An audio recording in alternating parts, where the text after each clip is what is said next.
For years, the United States has been caught in a vicious war. I'm not talking about conflicts with our enemies overseas.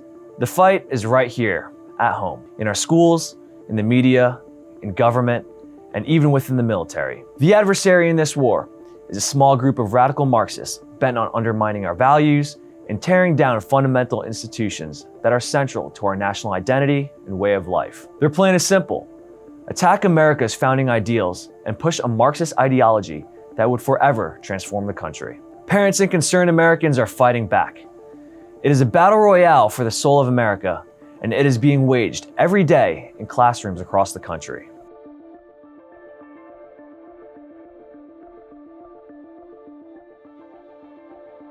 CRT supporters will say it's not being taught in classrooms, that there is no assigned reading on Derek Bell, Kimberly Crenshaw, or Ibram X. Kendi. But make no mistake, theory becomes applied in practice when schools add a new diversity, equity, and inclusivity course to the curriculum, or make their students do privileged walks.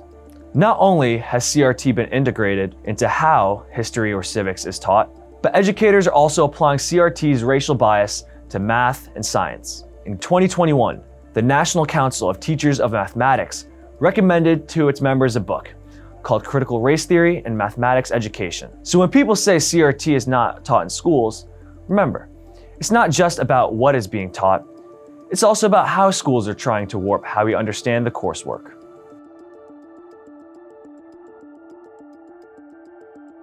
We just want to bring minority voices to the forefront, they say.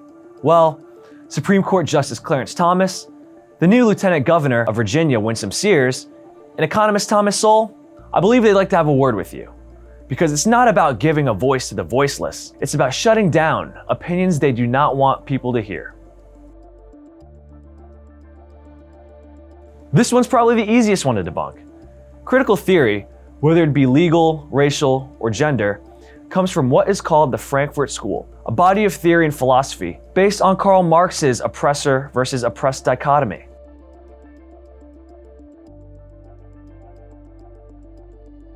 Come on now, we all want American history to be taught. We want students to learn about both times of injustice and triumph. What we don't want is students being taught to discriminate, or even be discriminated against themselves. Saying that we oppose CRT because we do not want history to be taught is like saying we're wrong for not wanting math teachers to teach students that 2 + 2 = 5.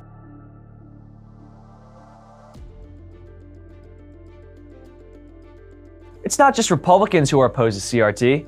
Plenty of those who wouldn't even dare call themselves Republicans are opposed to it as well. So again, this is not us versus them.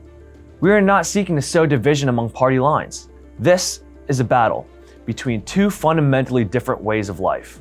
It is between loving your neighbor regardless of what race they are, or viewing one's race as an essential determinant of whether they are a good person or not, of their character. This goes way beyond Democrat or Republican, liberal or conservative. This is between what is objectively wrong and what is truly right and just. Those pushing CRT are counting on Americans not educating themselves about the issue, or caring enough to show up and challenge their school boards and administrators. Prove them wrong, know the truth, recognize disinformation, and take action. That is how we win.